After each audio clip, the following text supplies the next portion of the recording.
Saludos, comunidad de Oberon. ¿Cómo están? ¿Preparados para un nuevo video de historias que ocurrieron en Nuevo León? Escriban en los comentarios y también dejen sugerencias de historias que les gusten, porque ustedes son la razón por la que estamos aquí.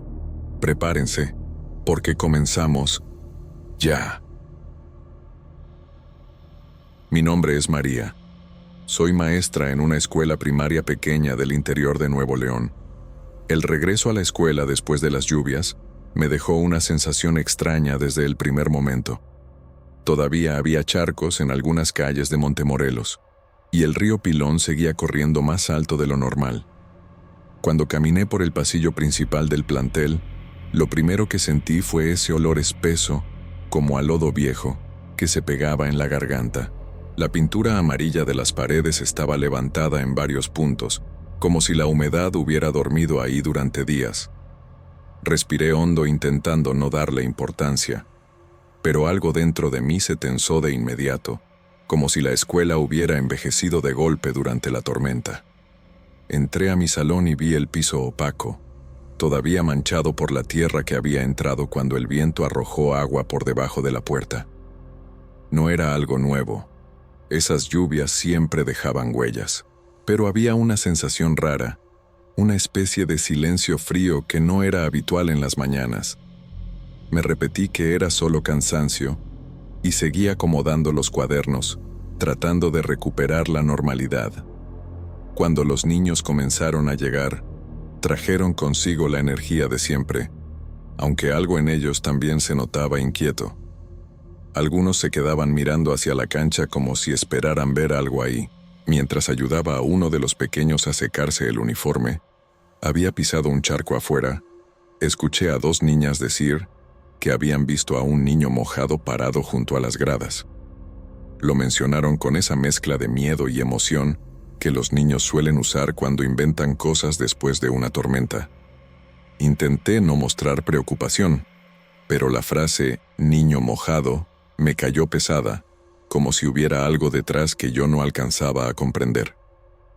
A lo largo del día, esa sensación se fue acumulando.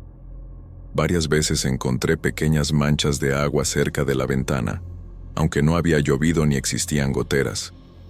Las limpié con papel, pensando que quizá era humedad que seguía escurriendo de las paredes, pero no dejaban de aparecer. El olor a lodo se hacía más fuerte en mi salón que en otros, y eso me desconcertaba. Los ventiladores del techo apenas movían el aire, y me daban la impresión de que lo único que hacían era mezclar el aroma a tierra mojada con el sudor y el calor del mediodía. A la hora del recreo, los niños volvieron a mencionar al supuesto niño mojado. Decían que había estado cerca de los columpios, que los miraba sin moverse. Uno de ellos aseguró que parecía triste y que tenía la ropa pegada al cuerpo, como si acabara de salir del río. Yo traté de calmarlos, explicando que quizás habían visto a algún alumno de los grados superiores que se había mojado jugando. Pero mientras lo decía, algo dentro de mí se tensó otra vez, como si supiera que esa explicación no encajaba. Ese mismo día ocurrió algo que me dejó realmente inquieta. Después de la clase de lectura, cuando todos estaban ocupados guardando sus lápices, un alumno, Gabriel, uno de los más tímidos, se acercó a mi escritorio con los ojos muy abiertos. Me dijo con voz temblorosa que un niño totalmente empapado se había parado afuera de la ventana y lo había llamado por su nombre. Sus manos pequeñas estaban frías, como si él mismo hubiera salido del agua. Sentí un escalofrío que me recorrió la espalda. Intenté tranquilizarlo diciéndole que quizás había imaginado las cosas por la tormenta, pero su expresión no cambió. Estaba convencido de lo que había visto. Me quedé pensando en eso todo el resto del día. La forma en que lo dijo, la manera en que miraba la ventana como si temiera volver a verlo, todo me provocó una incomodidad profunda. A veces, los niños inventan historias, pero otras veces transmiten un miedo tan auténtico que es imposible ignorarlo. Para empeorar las cosas, al final de la jornada descubrí una poquita de agua justo en el centro del salón, lejos de la ventana, lejos de la puerta, en un punto donde no debería haber humedad de ningún tipo. Me agaché a tocarla, y sentí que no era agua limpia. Tenía esa textura ligeramente espesa y el olor inconfundible del río después de las lluvias. Esa mezcla de tierra, hojas y algo más difícil de describir. Me quedé mirando esa mancha varios segundos, incómoda, como si el salón intentara decirme algo. Afuera, el cielo estaba despejado, sin una nube, y el sol caía con fuerza sobre el patio. La escuela entera debería estar completamente seca. Pero ahí estaba esa poquita de agua, perfectamente quieta, como recién puesta. Esa noche, al llegar a casa, Cristóbal me preguntó por qué tenía esa expresión tan cansada. Le dije que la escuela seguía oliendo a humedad y que algunos niños estaban inquietos. Él comentó que era normal después de una tormenta tan fuerte, que el edificio tardaría en secar. Me esforcé en creerlo, pero la imagen de la poquita en el piso volvió a mi mente con una claridad perturbadora. No había forma de explicarla. Me dormí tarde esa noche, con la sensación de que algo más había regresado con el río, algo que los niños podían ver antes que yo. El día después de aquella clase extraña, amaneció más fresco, pero la escuela seguía oliendo a humedad vieja, como si las paredes guardaran recuerdos que no querían soltar. Desde que entré al pasillo principal sentí esa misma presión en el pecho, una mezcla entre ansiedad y curiosidad que me acompañaba desde que los niños empezaron a hablar del niño mojado. Había pasado la noche pensando en Gabriel y en esa poquita de agua en el salón, preguntándome si mi cansancio no me estaría haciendo exagerar todo. Sin embargo, al abrir la puerta del aula, lo primero que vi fue otra mancha de agua en el piso. Era pequeña, casi delicada, pero perfectamente redonda, como si alguien la hubiera dejado ahí con intención. Mientras daba clases, la mente me volvía una y otra vez a esa figura que los niños describían. Sentía un hormigueo incómodo cada vez que miraba hacia la ventana, aunque no viera nada, y aunque intentaba ignorarlo, me sorprendía revisando los pasillos más de lo normal, como si esperara encontrar señales de algo que no podía explicar. Fue durante el recreo cuando tomé la decisión de ir a revisar el archivo antiguo. No era algo que soliera hacer, pero había escuchado en reuniones de maestros que en los años 80 hubo una inundación fuerte, una de esas que todavía se mencionan cuando alguna tormenta amenaza con desbordar el río Pilón. No sabía exactamente qué buscaba, tal vez una explicación que calmara mis pensamientos, o una coincidencia que pudiera usar para justificar el miedo de los niños. El archivo estaba en un cuartito al fondo del edificio administrativo, donde guardaban cajas llenas de documentos amarillentos. El aire ahí dentro era todavía más pesado que en los salones, y todo olía a papel viejo mezclado con polvo. Revisé caja por caja, esperando encontrar algo relacionado con aquella tormenta del pasado. Tras un rato, hallé una carpeta etiquetada con el año correspondiente. Me senté en el suelo y comencé a leer. Fue ahí donde la incomodidad se convirtió en un frío profundo. Entre reportes oficiales y notas de periódicos viejos, encontré la lista de niños desaparecidos durante la inundación. Eran varios, todos menores de 12 años. En una de las hojas fotocopiadas había un recorte de periódico que mencionaba que algunos cuerpos nunca fueron encontrados, arrastrados por la corriente turbulenta del río. Cuando pasé la vista por los nombres, uno llamó mi atención de inmediato. Era el mismo que había repetido Gabriel cuando dijo que un niño lo había llamado desde la ventana. Sentí una punzada en el estómago, un miedo silencioso que no quise aceptar. Leí el nombre varias veces, tratando de convencerme de que era solo una coincidencia, pero la descripción que acompañaba la nota coincidía con lo que los niños habían estado diciendo desde el primer día. Guardé la carpeta y cerré el archivo con manos temblorosas. De camino al salón, el sonido del río llegó con más claridad que de costumbre, como si corriese justo al lado de la escuela. No estaba cerca, pero ese día parecía más presente, más insistente. Me quedé quieta unos segundos escuchando ese murmullo pesado del agua moviéndose, y sentí que algo en mí comenzaba a ceder ante la idea de que aquello no era producto de mi imaginación. La verdadera confirmación llegó cuando estaba por salir de la escuela. La luz de la tarde se filtraba débil por las ventanas y el calor había bajado lo suficiente para que los pasillos se sintieran frescos. Mientras cerraba mi salón, escuché el goteo de agua detrás de mí. Al voltear, lo vi. El niño estaba parado a unos pasos de distancia, empapado de pies a cabeza, como si acabara de salir del río en ese mismo instante. No se movía, solo me miraba. Sentí un vacío en el estómago, una parálisis que no había experimentado jamás. La ropa se le adhería al cuerpo, y el agua caía de sus mangas en un ritmo constante, formando un pequeño charco bajo sus pies. Lo más perturbador fue que levantó un brazo lentamente y señaló hacia la dirección del río.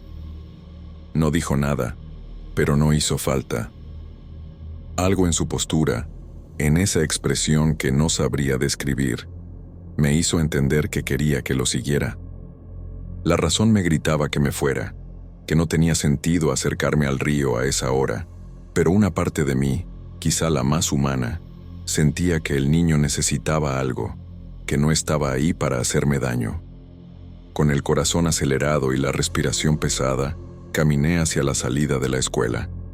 Cada paso se sentía húmedo, como si el aire se volviera más frío a medida que me acercaba al exterior. El camino hacia el río Pilón estaba cubierto de barro fresco, mezcla de tierra rojiza y hojas arrastradas por la tormenta reciente.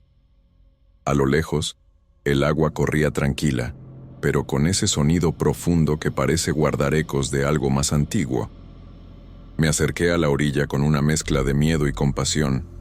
Mis zapatillas se hundieron apenas en el lodo, y me quedé mirando el movimiento del agua sin saber qué esperaba encontrar. Fue entonces cuando vi algo sobresalir a unos pasos del borde, semienterrado en la tierra húmeda. Era un zapato infantil, pequeño, desgastado, atrapado entre ramas y lodo seco. Me agaché para recogerlo y sentí un escalofrío recorrerme el brazo. El zapato estaba frío, como si llevara horas en la corriente, aunque la tormenta había pasado días atrás. Lo llevé conmigo, sin saber muy bien por qué. Parte de mí creía que podría ser una pista, tal vez una manera de entender qué estaba ocurriendo. Pero otra parte, la que ya comenzaba a aceptar que esto era algo que superaba cualquier explicación sencilla, me decía que el niño había querido que lo encontrara. Guardé el zapato en mi escritorio antes de irme a casa. Ese objeto, tan simple y tan pequeño, tenía un peso emocional que no sabía manejar. Sentía que traía consigo la memoria del río, la desesperación de una época que yo no viví, pero que ahora tocaba a mi puerta. Al día siguiente, cuando regresé al salón, el zapato ya no estaba. En su lugar había una poquita de agua perfectamente redonda, todavía más limpia y simétrica que las anteriores, como si alguien la hubiera dejado con una precisión casi delicada. En ese momento entendí que no se trataba solo de un niño perdido, ni de una memoria del pasado. Había algo más profundo, algo que seguía ahí, esperando, y que al parecer no tenía intención de desaparecer.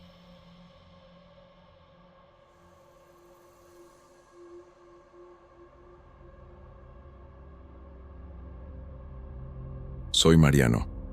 Cuando acepté el trabajo temporal en Ciénega de Flores, Nuevo León, lo hice pensando que sería fácil.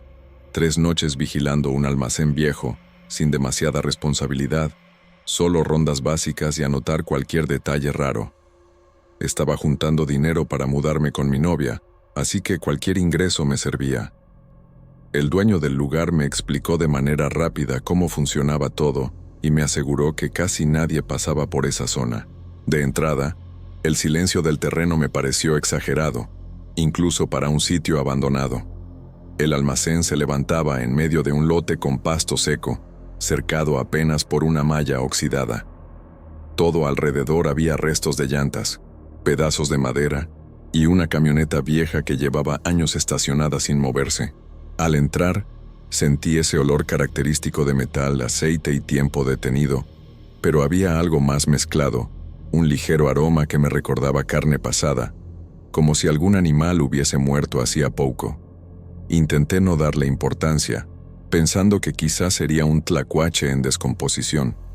La primera ronda fue tranquila, aunque el ambiente se sentía cargado. El eco dentro del almacén provocaba que cualquier movimiento pareciera multiplicarse. Caminé por el pasillo principal iluminando con mi lámpara las máquinas viejas cubiertas por lonas llenas de polvo. No esperaba encontrar nada fuera de lugar, pero al llegar a una pared lateral, algo me llamó la atención. Había marcas profundas, como rasguños hechos en el concreto. No parecían trazos de herramientas, porque no seguían una línea recta ni un patrón claro. Eran irregulares, casi desesperados, como si algo hubiera intentado trepar o aferrarse allí. Me quedé observando un rato, tratando de imaginar qué pudo haber causado eso. Finalmente, decidí anotarlo en mi libreta como daños anteriores. Mientras avanzaba la noche, el lugar comenzó a sentirse más vivo. El viento entraba por los huecos del techo y hacía rechinar las láminas metálicas de una manera que me ponía nervioso. Más cerca de la medianoche, el olor extraño volvió, esta vez más fuerte. Venía desde el corredor norte. Con la lámpara en alto, caminé lentamente hacia esa zona, esperando quizás encontrar un animal muerto. No había nada, ni rastro de sangre, ni restos, ni siquiera huellas, solo el olor, como si se hubiera impregnado en el aire sin tener un origen claro.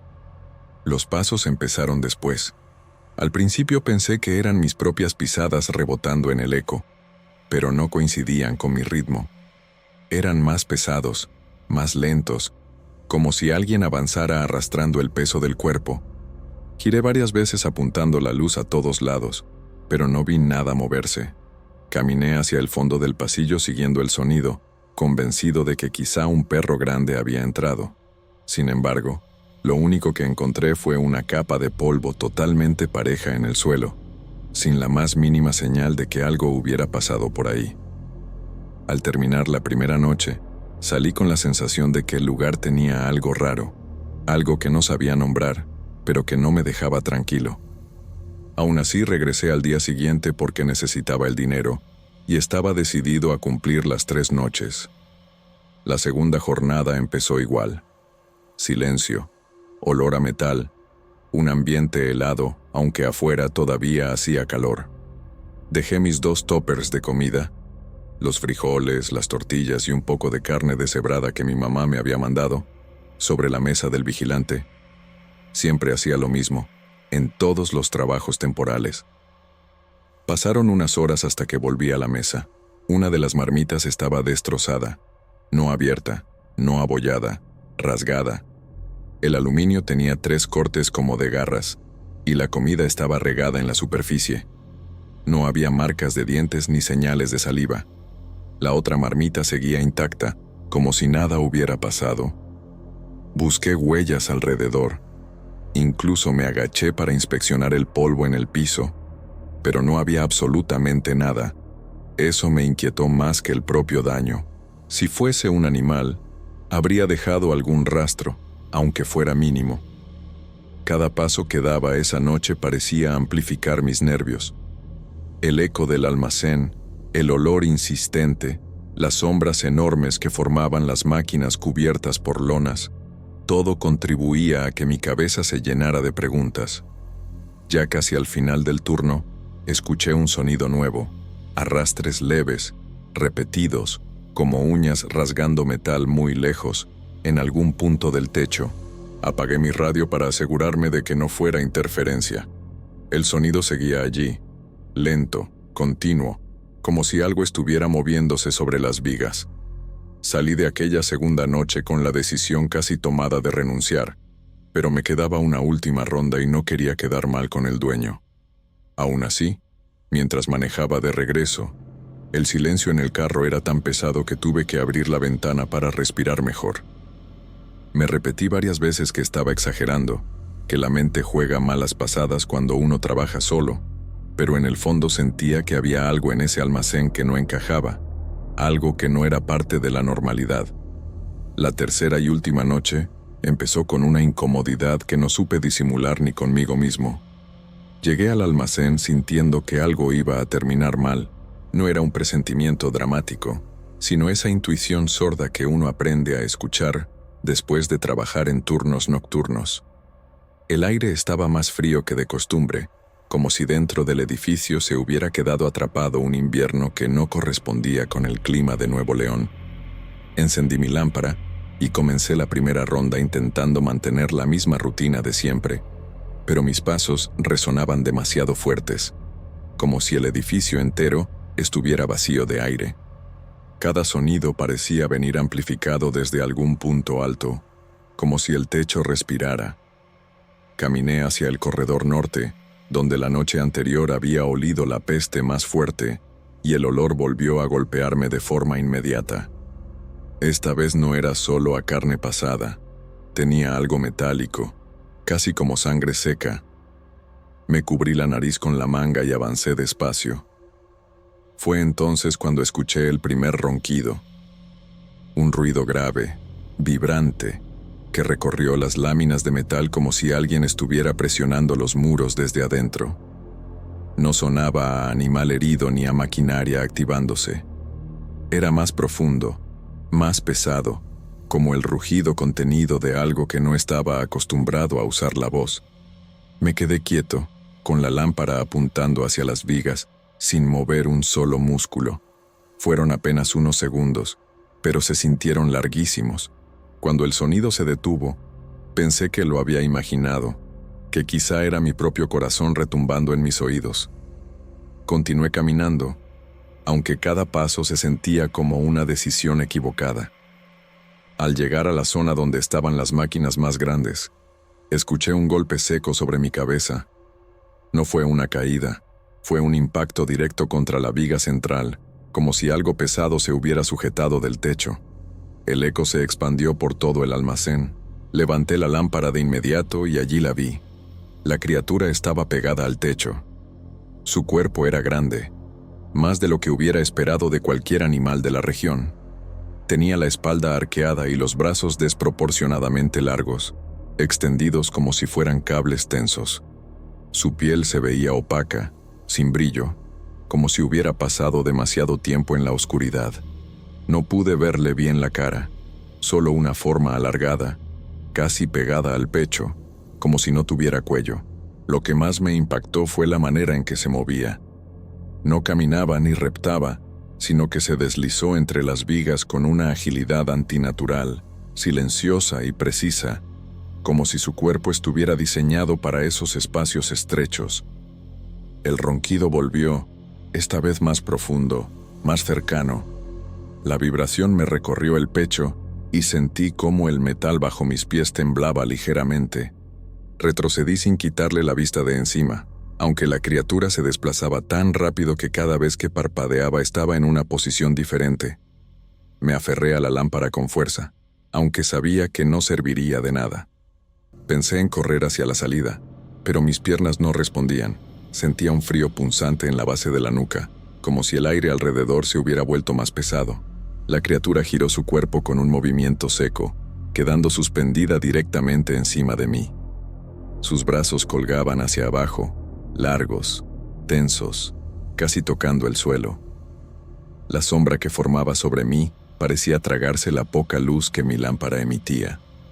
No emitía gruñidos ni respiración, solo aquel ronquido profundo, constante, como el motor viejo de un tráiler intentando arrancar.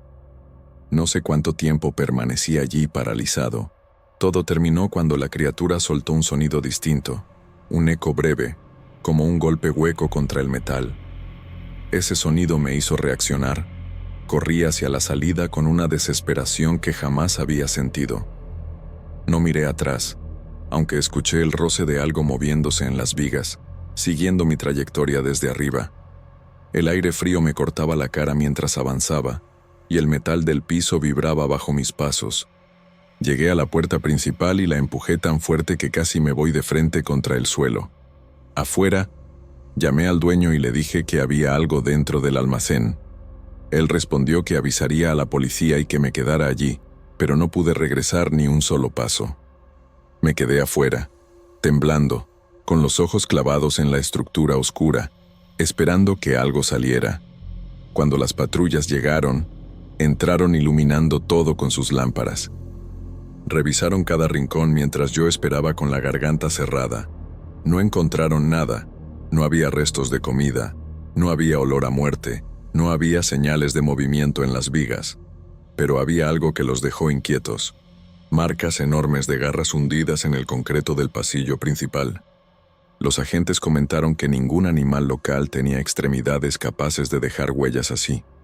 Uno insinuó que quizá era vandalismo, pero ninguno logró explicar cómo habrían hecho para incrustar marcas tan profundas sin herramientas. Esa misma madrugada, le dije al dueño que renunciaba. Él solo me respondió que entendía, que no sería el primero en irse sin completar el turno final. Evité explicarle más, porque no quería sonar como un loco. Solo quería alejarme de ese lugar. Una semana después, mientras intentaba seguir con mi vida normal, recibí una llamada suya. Me dijo que había revisado las cámaras por curiosidad y que necesitaba que yo viera algo. No fui. Preferí que me lo describiera.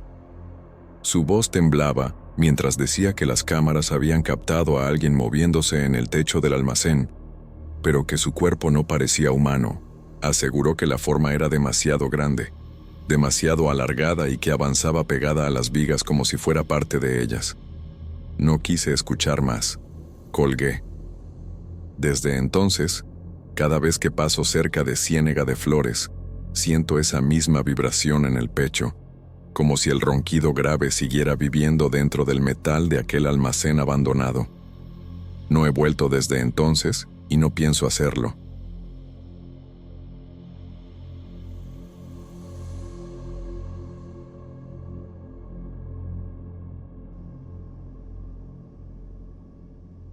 Siempre he dicho que no elegí mi vida, sino que las circunstancias la fueron formando. Tengo 28 años, vivo en San Nicolás con mi mamá, que lleva años enferma, y trabajo como auxiliar de enfermería en la clínica 12 del IMSS, casi siempre en el turno nocturno. El camino entre la casa y el hospital ya me lo sé de memoria, las calles tranquilas, los puestos cerrados y la sensación de que todo el mundo duerme menos yo.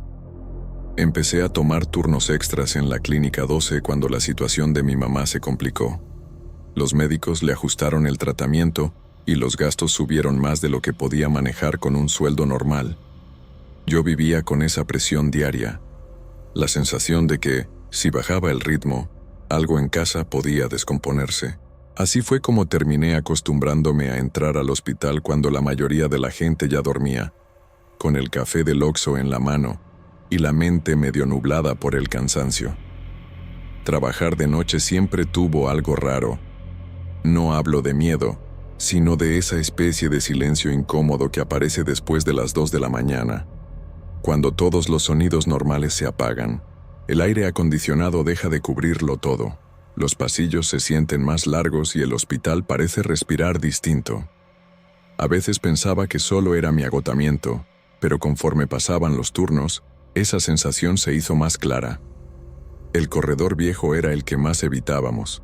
Estaba en una parte del edificio que casi no se remodelaba y donde siempre fallaban las lámparas.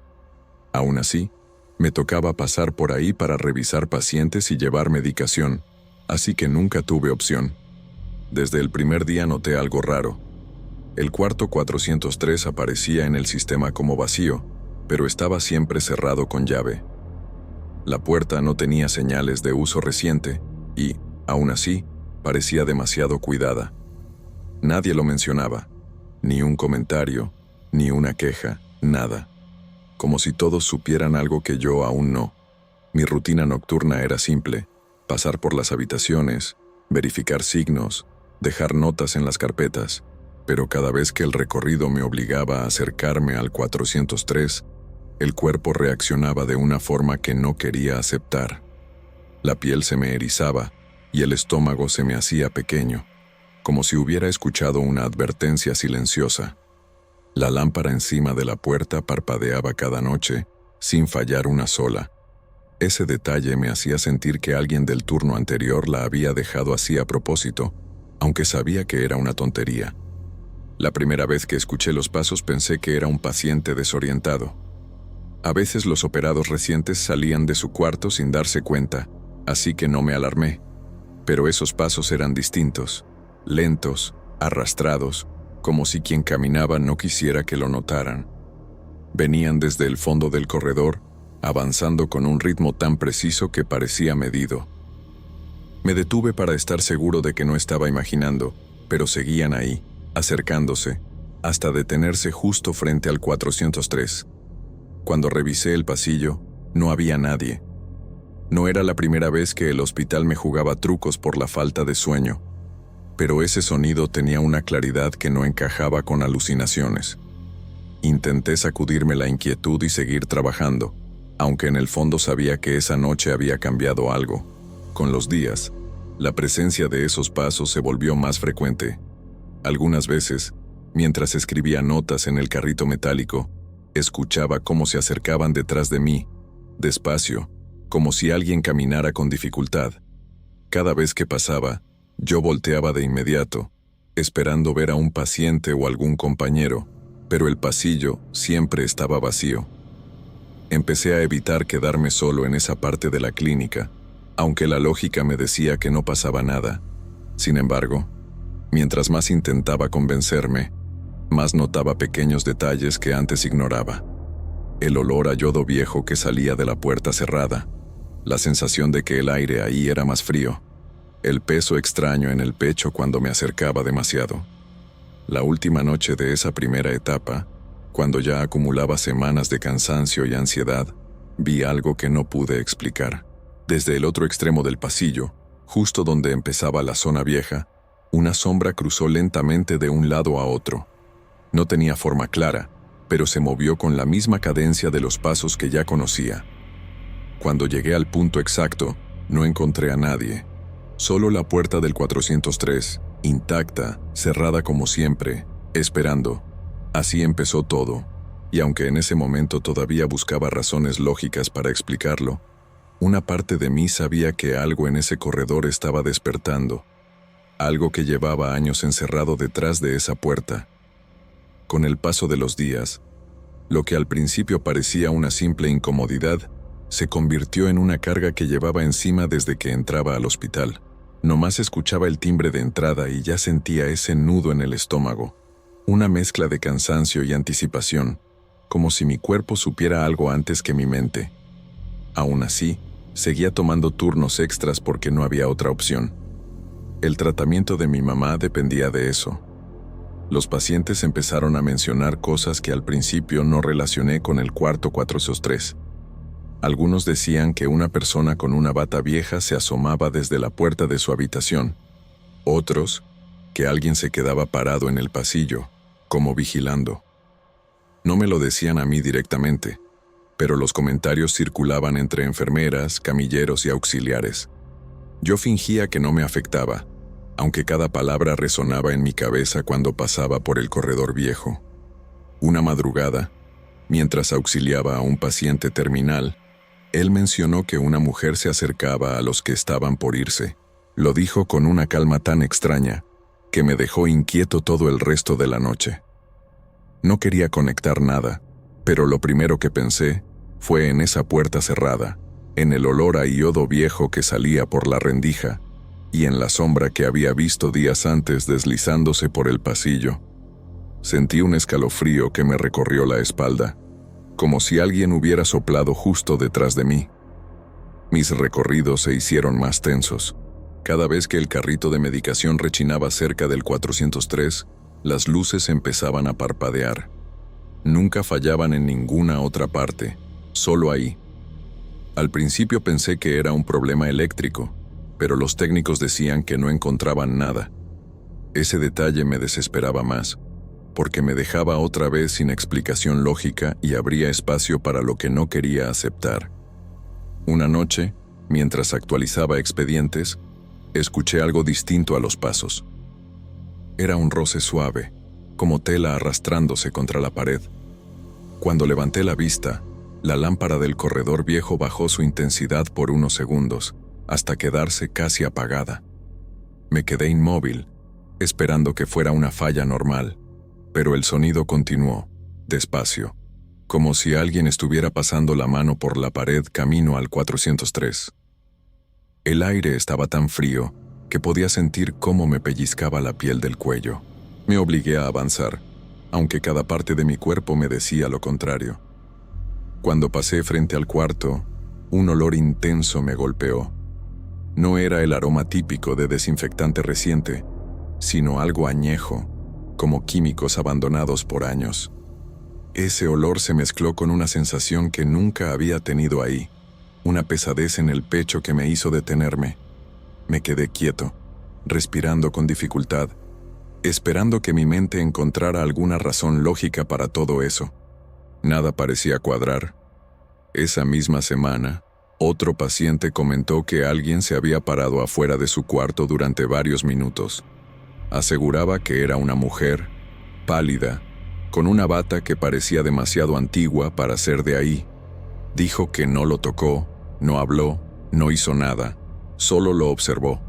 Cuando escuché esa historia, sentí una punzada en el estómago porque coincidía con las sombras que algunos habían descrito antes. Lo que más me perturbó ocurrió 2 noches después. El hospital estaba inusualmente silencioso. Ni los monitores hacían ruido. Era como si todo se hubiera detenido. Al pasar por el corredor viejo, la lámpara frente al 403 se apagó de golpe. No parpadeó, simplemente se apagó. Me quedé a unos metros, en medio de una oscuridad que se sentía espesa, como si tuviera peso propio. Y entonces, sin previo aviso, algo movió el aire. No era un viento normal, era un desplazamiento leve, como cuando una persona pasa demasiado cerca de ti sin querer tocarte. Yo sabía que no había nadie allí conmigo. Tenía esa certeza muy profunda, pero al mismo tiempo, cada parte de mí gritaba que no estaba solo. Cuando la luz volvió, vi la puerta del 403 en el mismo estado de siempre, cerrada, intacta, pero algo dentro de mí había cambiado. Ya no estaba tratando de convencerme de que no pasaba nada. Ahora estaba intentando aceptar que todo lo que ocurría tenía un patrón, una intención, como si aquello que habitaba ese cuarto buscara hacerse notar poco a poco. Y cuanto más intentaba mantener la calma, más evidente se volvía la sensación de que esa presencia me había elegido a mí para verla, escucharla y sentirla, como si mi turno nocturno ya no fuera un trabajo, sino una especie de cita obligada con algo que llevaba demasiado tiempo esperando detrás de esa puerta. En algún momento entendí que no podía seguir ignorando lo que estaba viviendo. La tensión, los pasos, la sombra, las historias de los pacientes, todo apuntaba al mismo lugar. No era casualidad que todo ocurriera alrededor del cuarto 403. Y aunque me costaba admitirlo, una parte de mí necesitaba saber qué había pasado ahí. No por curiosidad, sino porque ya vivía con el miedo todos los días. Y sentir que estaba a oscuras me parecía todavía peor. Durante un descanso, mientras buscaba unos insumos en una oficina vieja que casi nadie usaba, encontré una caja de archivos dañados por el tiempo. Eran carpetas amarillentas, con olor a papeles guardados por años. Revisé los nombres, los sellos, las fechas. Fue entonces cuando apareció un conjunto de expedientes que no pertenecía a ningún área actual.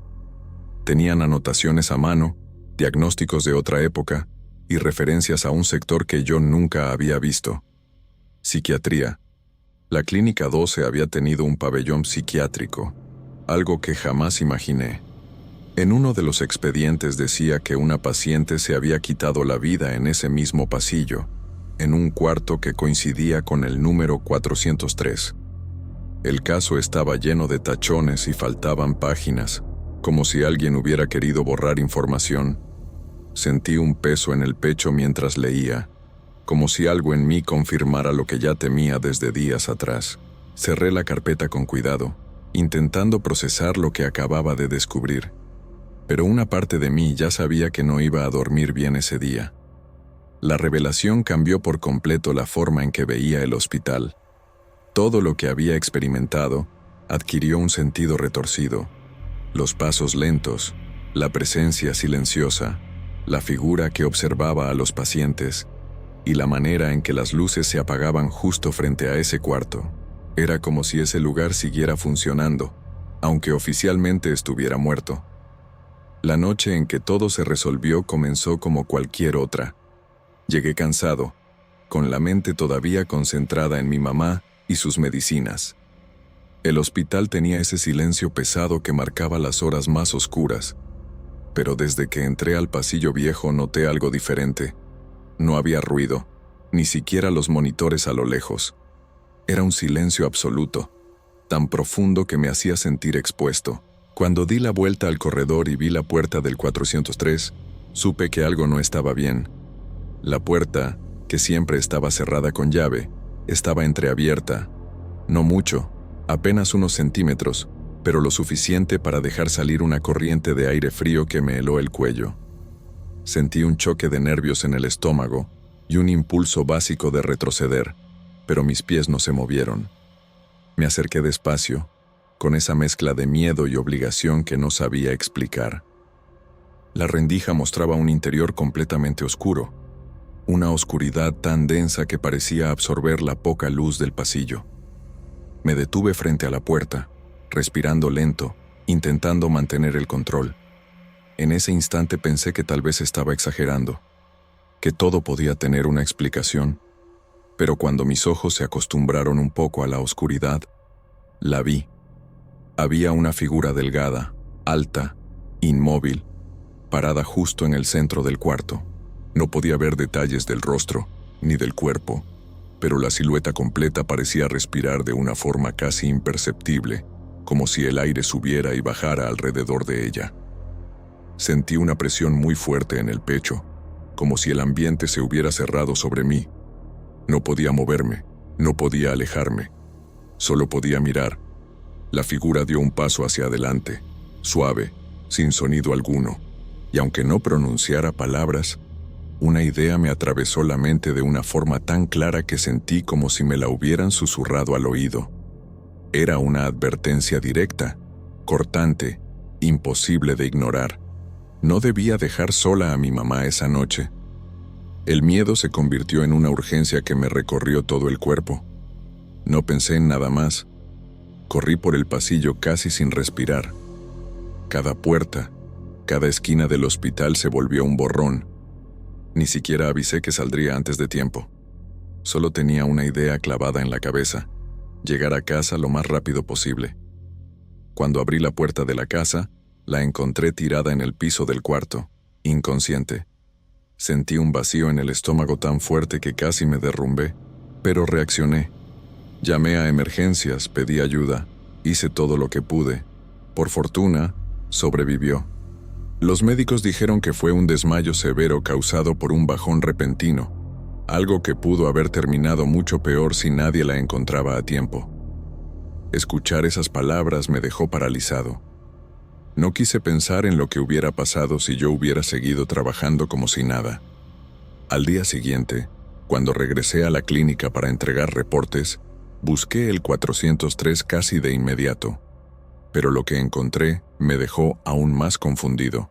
Todo el cuarto estaba sellado, cubierto con una capa de cemento fresco como si hubieran querido enterrar la entrada de un día para otro.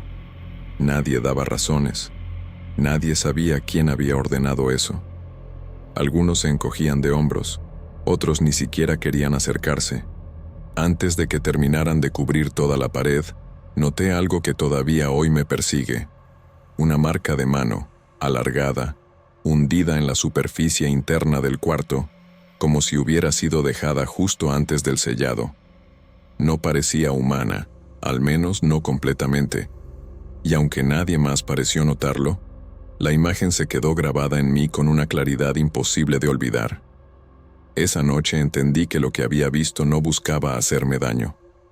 No directamente.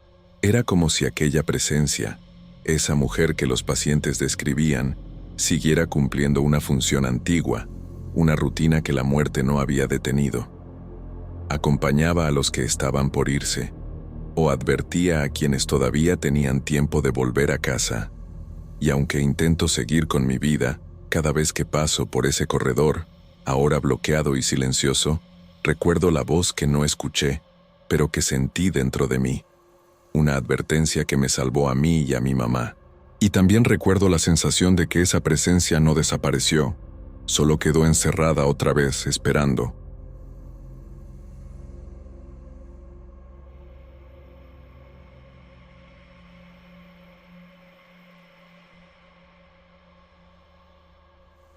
Desde hace años tengo la costumbre de manejar solo hacia los rincones más olvidados del norte, buscando esos lugares donde el tiempo parece detenerse.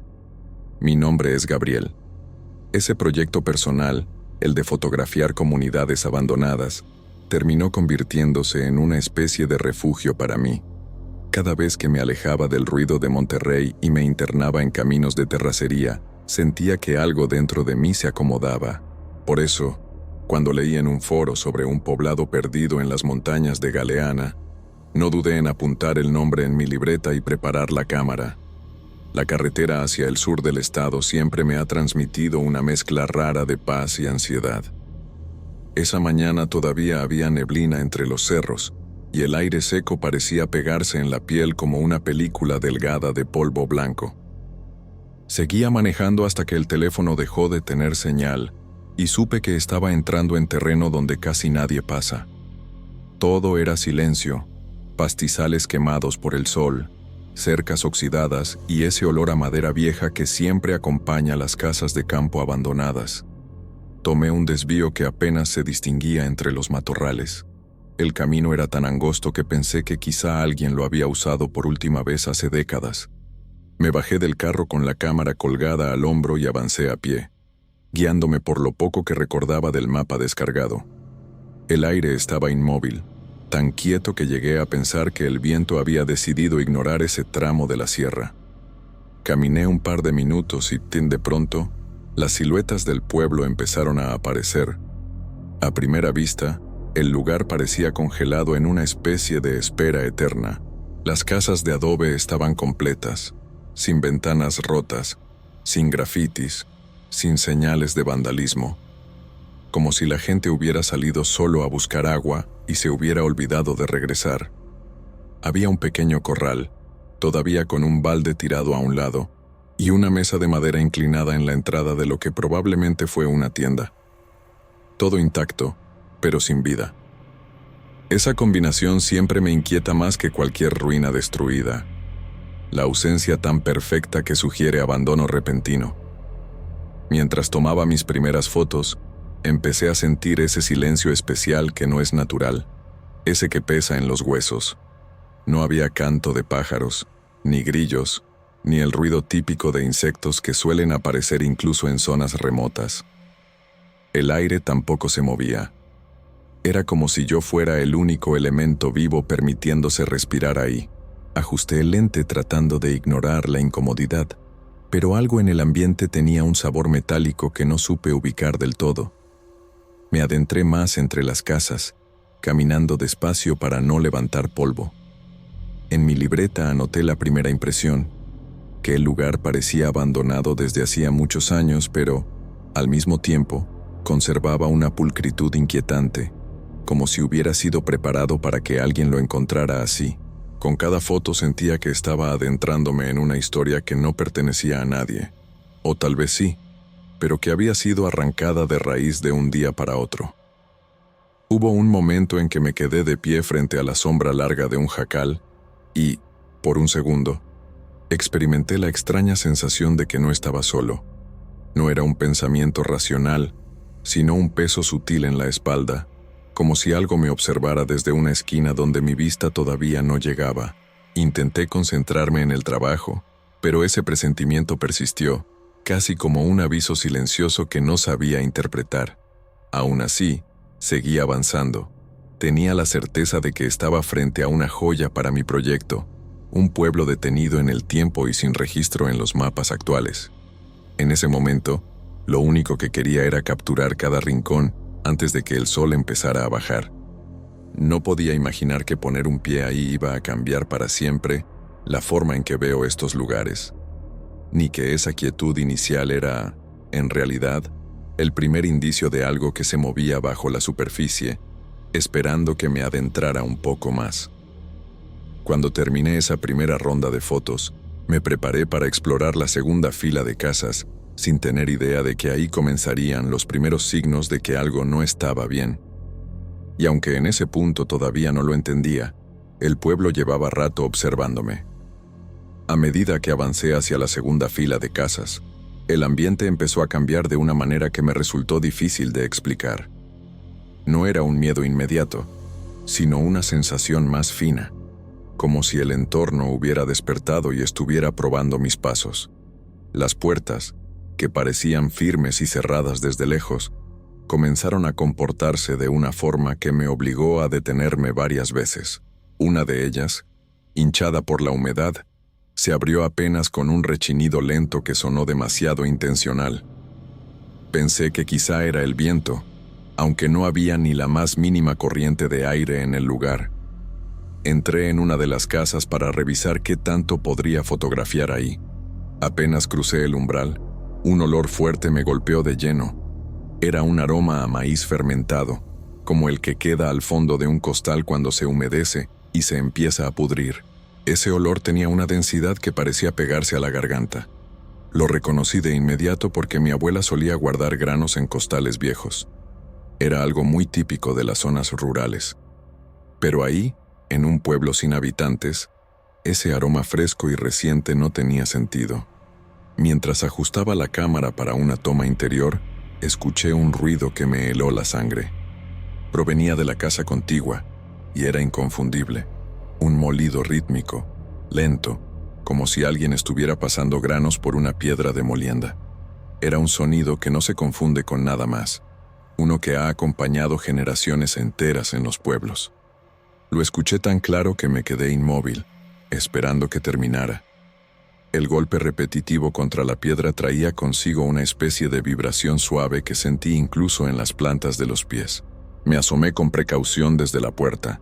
La casa de donde provenía el ruido estaba completamente desmantelada por dentro. No tenía muebles, no había utensilios, ni rastros de actividad humana reciente. Aún así, el sonido continuó durante varios segundos antes de detenerse de golpe, como si la mano que realizaba el movimiento hubiera percibido mi presencia y se hubiera quedado suspendida en el aire. Me quedé paralizado frente al umbral, con la respiración contenida, tratando de entender lo que había escuchado. Decidí caminar hacia la entrada principal del pueblo, con la intención de airearme un poco y reorganizar mi cabeza. Caminé unos metros y, mientras rodeaba una de las casas más grandes, otra puerta se abrió por sí sola. Esta vez no hubo duda. Vi la madera moverse hacia afuera, despacio, hasta quedar medio abierta. El silencio después del movimiento fue tan intenso que sentí un zumbido dentro de los oídos. Pensé que quizá alguna corriente escondida había provocado ese efecto, pero al acercarme, el aire seguía igual, inmóvil, denso, como si el tiempo mismo hubiera dejado de circular ahí dentro. La inquietud se convirtió en un peso real en el pecho. Ya no era solo el ambiente extraño, era la combinación de detalles que empezaban a encajar en un patrón que no quería aceptar. El olor reciente del maíz, el sonido del molino, las puertas moviéndose sin razón. Era como si el pueblo intentara dar señales de vida, pero solo mediante restos de una rutina que ya no pertenecía a nadie. Una especie de eco persistente de lo que fue, repitiéndose sin dueños. Tomé otra serie de fotografías, aunque ya no me sentía con la misma calma del inicio. Cada clic del obturador resonaba demasiado fuerte entre las paredes vacías. Revisé algunas imágenes solo para asegurarme de que la cámara seguía funcionando bien, y en todas todo parecía normal, al menos por ahora. Quise convencerme de que estaba exagerando. Me repetí mentalmente que los pueblos abandonados suelen tener resonancias raras y que mi imaginación, sumada al silencio absoluto, podía estar jugando en mi contra. Pero había algo adicional, algo que no dependía de mis nervios. Era la sensación, cada vez más nítida, de que alguien caminaba detrás de mí, siempre a unos pasos de distancia, lo suficientemente cerca para sentirse, pero nunca para escucharse. Cuando regresé a la zona donde había dejado mi mochila, Volví a mirar el conjunto de casas y me di cuenta de que la atmósfera había cambiado de forma definitiva. El lugar ya no parecía una reliquia silenciosa del pasado. Había adquirido una presencia. No sabía si humana, si espiritual, o simplemente una energía acumulada por años de abandono. Pero estaba ahí, acompañándome con una paciencia extraña, como si esperara algo más de mí. Y aunque en ese momento no lo entendí, esas señales eran solo el preámbulo. Lo verdadero, lo que marcaría mi memoria para siempre, estaba por aparecer en uno de los callejones del fondo, donde la luz del sol ya no llegaba del todo. Seguí avanzando hacia el fondo del poblado, donde las últimas casas formaban un pasillo estrecho que apenas dejaba pasar la luz. Cada paso que daba hacía que el aire se sintiera más pesado, como si algo invisible estuviera comprimiendo el ambiente a mi alrededor. El piso estaba cubierto de una capa fina de polvo, tan uniforme que me llamó la atención no ver huellas recientes, ni siquiera de animales. Era como caminar en un lugar que había estado sellado del mundo exterior durante años. Cuando levanté la cámara para tomar una foto del pasillo, sentí que algo se movía al final del callejón. No fue un movimiento brusco ni evidente, más bien un desplazamiento lento, como una figura que quiere evitar llamar la atención. Ajusté el zoom, tratando de enfocar mejor, pero la luz era demasiado débil. Bajé la cámara y entrecerré los ojos. Ahí estaba, una mujer quieta, completamente inmóvil, vestida con ropa antigua, de esas que solo he visto en fotografías de principios del siglo pasado. La mujer llevaba un vestido largo, color tierra, con un mandil descolorido atado a la cintura. El cabello lo tenía recogido en un chongo bajo, y sus manos parecían ocupadas en una tarea invisible, como si sostuviera algo que ya no existía. Lo más inquietante era su postura. No estaba de frente ni completamente de lado, sino apenas girada hacia mí, como si hubiera estado haciendo algo y me hubiera detectado por el rabillo del ojo. Sentí un escalofrío que me recorrió desde la nuca hasta la base de la espalda. Mi primer impulso fue pensar que quizá alguien vivía todavía ahí, alguien que mantenía costumbres muy antiguas. Pero algo en su inmovilidad me quitó esa idea de la cabeza. La manera en que permanecía de pie, sin siquiera ajustar el peso del cuerpo, no parecía humana. Había una rigidez en ella que me recordó a las fotos antiguas donde la gente posaba sin parpadear. Cuando di un paso hacia atrás, la mujer respondió moviéndose muy lentamente hacia la esquina de la casa más cercana. No fue un movimiento natural, parecía deslizarse, como si sus pies no tocaran totalmente el suelo. Apenas alcanzó la sombra del muro, su figura se ocultó por completo. No escuché pasos, ni roces de tela, ni ningún indicio de que hubiera corrido o se hubiera escondido rápido. Simplemente desapareció detrás de la pared. Me convencí de que necesitaba acercarme para asegurarme de que mis ojos no me estaban jugando una mala pasada.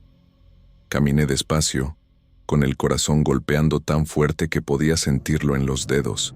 Cuando llegué al punto donde la había visto desaparecer, asomé la cabeza con cautela. No había nada. El espacio estaba vacío, tan silencioso como al principio. Di un giro para volver al camino principal, y fue ahí cuando la sensación más aterradora de toda mi vida me paralizó. Ya no estaba sola.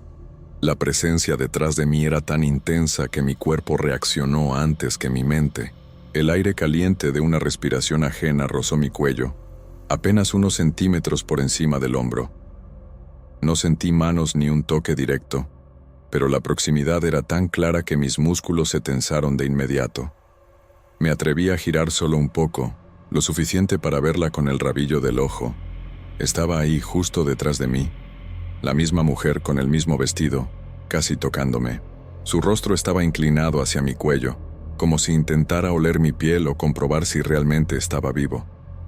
Sentí un vértigo tan fuerte que creí que mis piernas iban a ceder. Tenía la certeza absoluta de que si giraba por completo para verla de frente, algo irreversible iba a pasar. No pensé, no razoné, solo corrí. Salí del pasillo sin mirar atrás, sintiendo que en cualquier momento aquella mujer podía alcanzarme. El pueblo pareció deformarse mientras avanzaba. Las casas se veían más oscuras, las sombras más largas, y cada puerta entreabierta parecía observarme con un silencio expectante. Llegué al carro casi sin aliento, metí el equipo como pude y arranqué sin cerrar bien la puerta del pasajero. La adrenalina me nublaba la vista, pero aún así, no frené hasta llegar al hotel en Galeana. Ya en la habitación, con las manos temblando, revisé la cámara para intentar entender qué había pasado. Casi todas las fotos estaban borrosas, como si alguien hubiera movido el lente a propósito. Algunas tenían sombras alargadas que no estaban ahí cuando tomé la imagen, y entonces encontré la última. Era una foto tomada justo en el callejón donde la vi por primera vez. En el centro, nítida, perfectamente enfocada, estaba ella, de pie frente a mí. Ya no veía a un lado. Miraba directo a la cámara, como si hubiera estado esperando el momento exacto para quedar registrada. La expresión en su rostro era imposible de describir. No parecía furia ni tristeza, sino una especie de reconocimiento, como si me hubiera encontrado después de mucho tiempo y supiera que yo no debía estar ahí. Guardé la cámara dentro de la mochila y me quedé sentado un largo rato, tratando de normalizar mi respiración. Cuando finalmente busqué el nombre del pueblo para localizarlo con precisión, descubrí otro detalle que me heló más que cualquier aparición. Ese poblado no aparecía en ningún mapa actual, ni en registros, ni en foros, ni en rutas de la zona. Era como si jamás hubiera existido.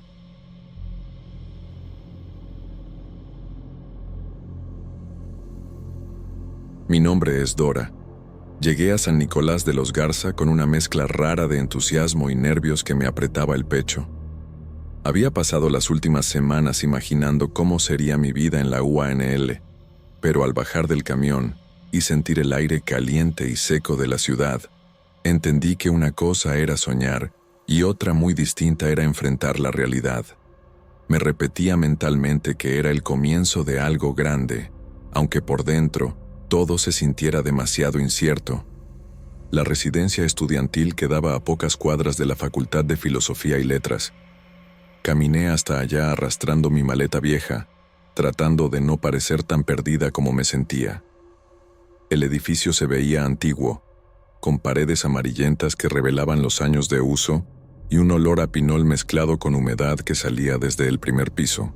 Había estudiantes entrando y saliendo, unas con toallas enredadas en la cabeza, otras cargando cajas de cereal o paquetes de botellas de agua. Aún con el movimiento, me dio la impresión de que el lugar guardaba un silencio extraño en sus rincones. Al registrarme, me avisaron que me tocaba el dormitorio 5. No entendí por qué la muchacha que revisó mi ficha evitó mirarme a los ojos por un segundo, como si el número le provocara incomodidad. Lo atribuí al cansancio. Quizá llevaba horas atendiendo gente. Tomé la llave y caminé por el pasillo, notando que la luz de los focos variaba entre un amarillo cansado y un parpadeo incómodo que me obligaba a entrecerrar los ojos. Al acercarme a mi cuarto, escuché pasos detrás de mí. Eran 3 compañeras que, sin que yo lo pidiera, me explicaron que vivían allí desde hacía un año. Una de ellas, la más extrovertida, comentó de forma indirecta que el dormitorio 5 era conocido por ser algo inquietante, que varias chicas habían pedido cambio por detalles que parecían tontos, ruidos, el foco que parpadeaba sin razón y un ambiente extraño al caer la noche. Otra agregó que seguramente eran cosas de la instalación eléctrica, y la tercera no opinó nada. Solo miró la puerta de mi cuarto como si le incomodara estar tan cerca. Traté de sonreír, aunque por dentro me preguntaba por qué de todos los cuartos me había tocado ese. Entré y lo primero que noté fue lo pequeño que era. Un beliche de metal ocupaba la mitad del espacio. Elegí la cama de abajo porque el colchón de arriba tenía un hundimiento visible. Coloqué mi mochila en el piso, abrí la ventana que apenas corría y traté de ignorar el olor a madera vieja y desinfectante. Me repetía que era lógico que las cosas se sintieran así el primer día. Todo era nuevo, y yo estaba sola por primera vez. Mientras acomodaba mis pocas cosas, la luz del cuarto parpadeó con un ritmo irregular. Me quedé quieta, observando el foco temblar, y una sensación de incomodidad me recorrió desde los hombros hasta la espalda. No quería exagerar, así que seguí guardando mi ropa en el pequeño closet metálico, contando cada prenda como si eso me calmara.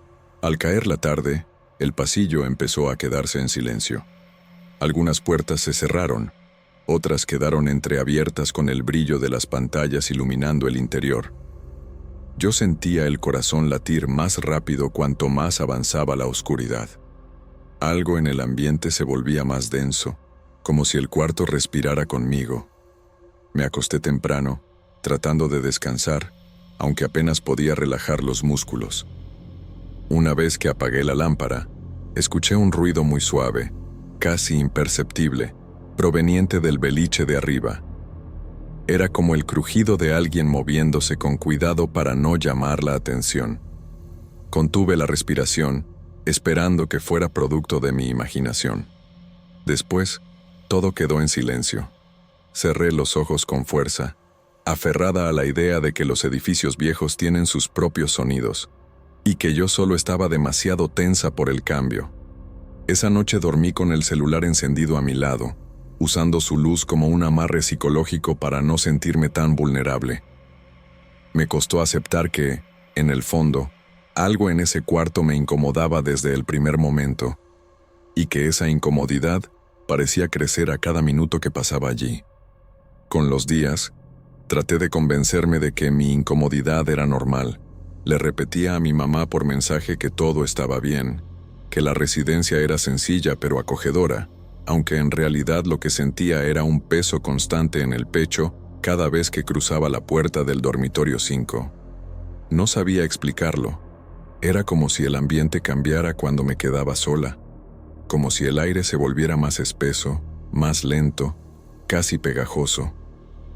Las primeras cosas extrañas me parecieron accidentes comunes. Una mañana, al regresar de clases, noté que mis cuadernos no estaban donde los había dejado. Yo solía apilarlos en la esquina del escritorio, pero ese día estaban abiertos sobre la cama, como si alguien hubiera revisado mis apuntes. Intenté recordar si lo había hecho yo misma antes de salir, aunque me estresaba pensar que no fuese así. Me repetí que quizá estaba cansada, que la adaptación a la universidad me tenía distraída. Esa misma semana, encontré mis zapatos deportivos junto a la puerta, perfectamente colocados uno al lado del otro, pese a que los había dejado bajo la cama.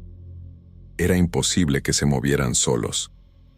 Durante un momento largo me quedé observándolos, sintiendo que algo dentro de mí quería aceptarlo como un simple desorden. Pero otra parte ya empezaba a intuir que algo en ese cuarto no estaba bien. Las noches fueron volviéndose más incómodas. A veces, al intentar dormir, sentía como si alguien se sentara con cuidado en el borde de la cama. No era una sensación vaga. El colchón realmente descendía, como cuando alguien se acomoda para no hacer ruido. Mi reacción era quedarme completamente inmóvil, con la respiración contenida, esperando que la presión desapareciera. Siempre lo hacía después de unos segundos, pero el miedo me mantenía despierta por horas, vigilando el beliche de arriba, aunque nunca hubiera nadie durmiendo ahí. Una madrugada, desperté sobresaltada por un sonido parecido a uñas raspando la pared.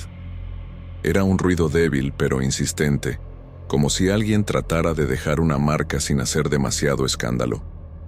Me levanté con el corazón acelerado y encendí la luz. La pared junto al closet tenía 3 líneas delgadas, recientes como arañazos. Me quedé observando esas marcas un largo rato, sintiendo un escalofrío recorrerme la espalda. Intenté lavarlas con un trapo húmedo, pensando que quizá era suciedad o pintura levantada, pero no se borraban. Estaban grabadas en la superficie con una intención clara. Las compañeras del pasillo empezaron a hacer comentarios a mi paso. Una me mencionó que algunas noches escuchaba llantos apagados que parecían provenir de mi cuarto. Otra dijo que se le hacía extraño que yo madrugara tanto, porque juraba haber oído pasos cerca de mi puerta alrededor de las 3 de la mañana. Lo que me inquietó fue que esas cosas sucedían en momentos en los que yo estaba profundamente dormida, o intentando dormir sin atreverme a moverme. Me daba vergüenza admitir que ya no lograba descansar bien. Vivía atrapada entre el miedo a cerrar los ojos y el agotamiento de tener que madrugar para las clases.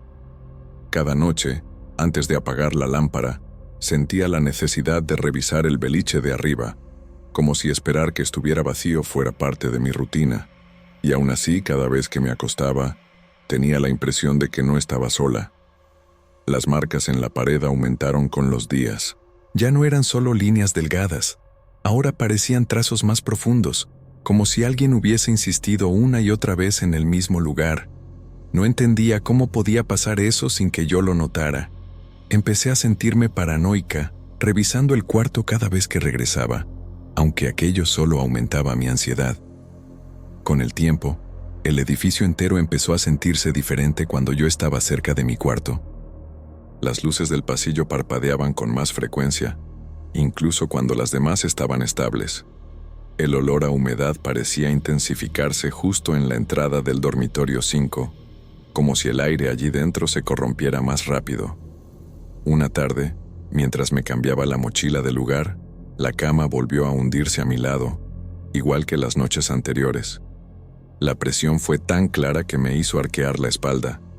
Me quedé sin poder moverme, con la mirada fija en el beliche de arriba, sintiendo cómo el miedo me atenazaba los músculos. No hubo ruido, no hubo respiración cercana, solo el peso firme de algo que no debía estar ahí. Esa fue la primera vez que acepté internamente que algo estaba muy mal en ese cuarto. Ya no podía justificarlo con el estrés de la universidad, ni con el desgaste del edificio. Había algo conmigo, algo que encontraba la manera de hacerme sentir observada, vigilada y debilitada. Lo peor era que, pese a todo, todavía tenía que dormir ahí. Y cada noche, la sensación de que alguien compartía el cuarto conmigo se volvía más difícil de ignorar. Sabía que los días siguientes solo empeorarían, y aún así, no imaginaba hasta dónde podían llegar las señales que ya me estaban desmoronando por dentro. Para ese punto, mi cuerpo ya vivía en alerta permanente. Cada ruido, cada sombra, cada cambio mínimo dentro del dormitorio 5 me hacía tensar los hombros como si esperara un golpe inminente. Buscaba explicaciones lógicas para todo, pero ya no tenía con qué sostenerlas. Me costaba aceptar lo que estaba pasando, aunque comenzaba a sentir que, si no entendía el origen de aquello, terminaría perdiendo el control por completo. Fue una tarde, después de clases, cuando decidí investigar lo que pudiera sobre el dormitorio. Seguí las pistas más básicas, comentarios de pasillo, historias a medias que las compañeras compartían sin querer profundizar. La mayoría decía indirectamente que el cuarto tenía mala fama, que desde hace años nadie quería quedarse ahí por mucho tiempo. No daban detalles concretos, solo insinuaciones que me dejaban con más preguntas.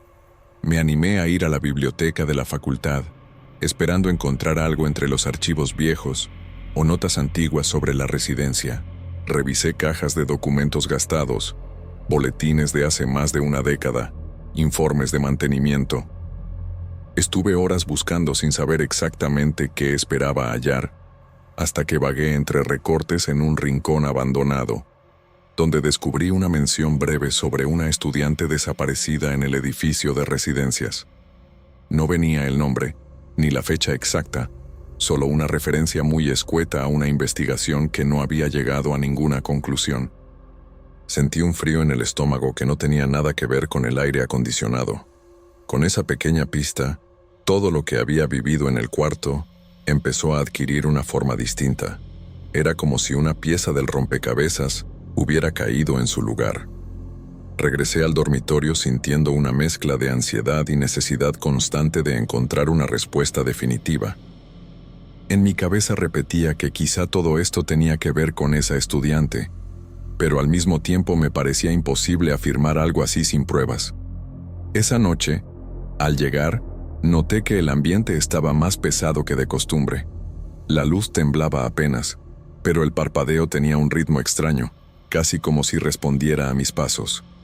Dejé mis cosas sobre la cama, y al mover una caja que había estado acumulando en la esquina, escuché un golpe hueco en la pared. Parecía venir desde adentro, como si hubiera un hueco oculto. Me agaché temblando, sin saber por qué hacía eso en lugar de salir corriendo. Al apartar la caja y tocar la parte inferior del muro, sentí que una tabla estaba floja. La presión era tan ligera que casi la despegaba sin fuerza. Detrás, cubierto de polvo y telarañas finas, había un cuaderno pequeño, con una tapa de color vino ya deslavado por el tiempo. Lo tomé con cuidado, sintiendo que mis dedos temblaban más de lo que estaba dispuesta a admitir.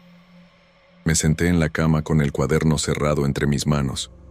Lo abrí sin querer hacer ruido, aunque sabía que eso no tenía sentido. Las primeras páginas tenían fechas borrosas, garabatos y frases que se repetían una y otra vez. Algunas palabras se alcanzaban a distinguir, otras parecían escritas con desesperación. En varias hojas se repetía la misma frase, una y otra vez, con letras cada vez más apretadas y nerviosas. No me dejen sola. Leí esas palabras hasta que el estómago se me encogió. Era imposible no sentir la angustia con la que estaban escritas. En ese momento, el cuarto pareció cambiar de temperatura. El aire se volvió frío, más frío que cualquier noche anterior. Era un frío que se metía bajo la piel, que no tenía explicación porque afuera hacía calor. Cerré el cuaderno, pero la sensación de ser observada aumentó de golpe. Miré hacia el beliche superior. No había nada, pero algo en mí sabía que ese nada estaba a punto de cambiar. Esa madrugada desperté sin entender por qué. Mi respiración era irregular, como si hubiera estado huyendo en un sueño. El silencio del cuarto era tan absoluto que hacía ruido. Me quedé acostada unos segundos, intentando calmarme, hasta que escuché el metal del beliche crujir arriba de mí. Fue un sonido lento, preciso, como si alguien se acomodara con total calma. El cuerpo se me paralizó. Levanté la mirada muy despacio. La oscuridad era tan profunda que apenas distinguía las formas, pero mis ojos se adaptaron lo suficiente como para ver una figura sentada en la orilla de la cama de arriba. Era una silueta delgada, inmóvil, con el cabello largo cayendo hacia adelante. No me miraba, ni se movía, solo estaba ahí, con una presencia tan real como cualquier persona. Sentí que el corazón me dolía de tanto latir. No podía gritar, no podía moverme, no podía siquiera respirar bien. La figura levantó un brazo despacio y señaló hacia la puerta. Fue un gesto simple, directo, lleno de una urgencia que no necesitaba palabras. Me levanté sin saber cómo, guiada por un instinto que no podía detener. La presión en el pecho era tan fuerte que apenas sentía las piernas. Caminé hacia la puerta sin apartar la mirada del beliche, y mientras lo hacía, la figura seguía ahí, inmóvil, señalando, esperando que yo saliera. Abrí la puerta con manos temblorosas y salí corriendo por el pasillo sin atreverme a voltear atrás. Me refugié en la sala común, sin saber cuánto tiempo pasé ahí. Con el amanecer, reuní la poca valentía que me quedaba para reportar lo ocurrido a la administración, aunque no mencioné la figura. Solo dije que había escuchado ruidos extraños, que el cuarto me hacía sentir mal y que no podía seguir en ese lugar. Al día siguiente, la universidad emitió un comunicado diciendo que el edificio sería cerrado por problemas estructurales. Nadie lo creyó.